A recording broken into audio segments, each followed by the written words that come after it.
Radhe Radhe guys, welcome back to my YouTube channel. तो कैसे हो आप सभी? आई होप कि आप सब बहुत अच्छे होंगे।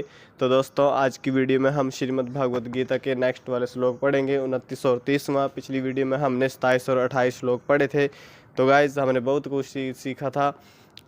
आत्मा के बारे में पढ़ रहे हैं हम। आत्मा के बारे में भगवान श्री कृष्ण अर्जुन जी को बता रहे हैं।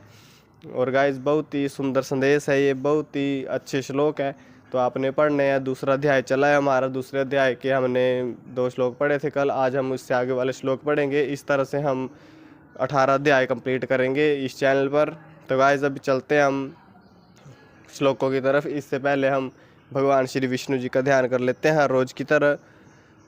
शांताकारं भुजगशयनं पद्मनाभं सुरेशं विश्वाधारं गगनसदृशं मेघवर्णं शुभांगं लक्ष्मीकान्तं कमलनयनं योगिभिर्ध्यानगम्यं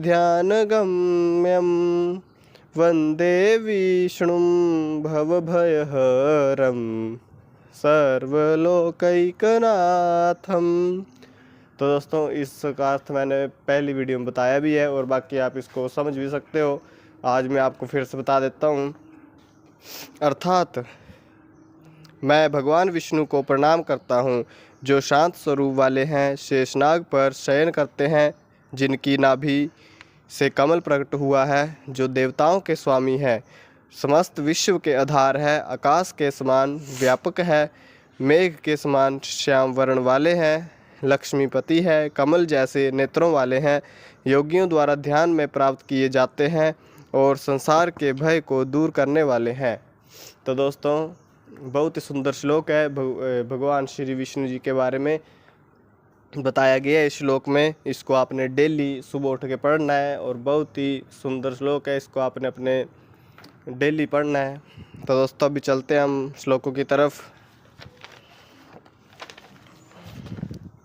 ओम श्री परमात्मने नमः। श्रीमद् भागवत गीता अथ द्वितीयो अध्यायः। आश्चर्यवत् पश्यति कश्चिद् एनमाश्चर्यवद् वदति तथैव चान्यः आश्चर्यवच्चैनमन्यः शृणोति श्रुत्वा अप्येनं वेद न चैव कश्चित्।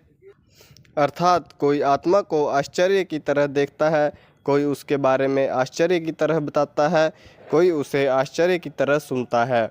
फिर भी सुनने के बाद भी बहुत कम लोग वास्तव में आत्मा के स्वरूप को समझ पाते हैं।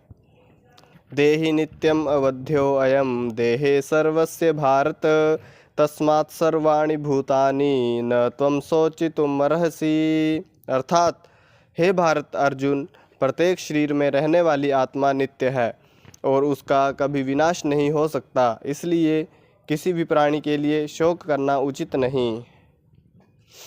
अर्थात दोस्तों, आत्मा अमर और अविनाशी है। शरीर नष्ट होता है लेकिन आत्मा नहीं। इस सत्य को जानकर मनुष्य को अपने कर्तव्य का पालन करना चाहिए और मोह शोक में नहीं डूबना चाहिए।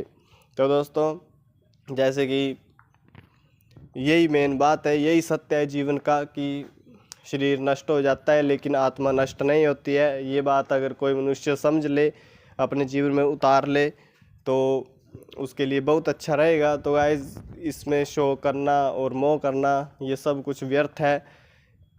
ये हमें नहीं करना चाहिए। हमें ये बात समझनी चाहिए कि आत्मा सदैव है, सदैव रहेगी और आत्मा कभी नष्ट नहीं होती है। केवल शरीर छोड़ना पड़ता है। शरीर नष्ट हो जाता है, कुछ समय बाद हम मर जाएंगे, शरीर नष्ट हो जाएगा। लेकिन आत्मा जो होती है, आत्मा इस शरीर को छोड़कर नए शरीर में प्रवेश करती है।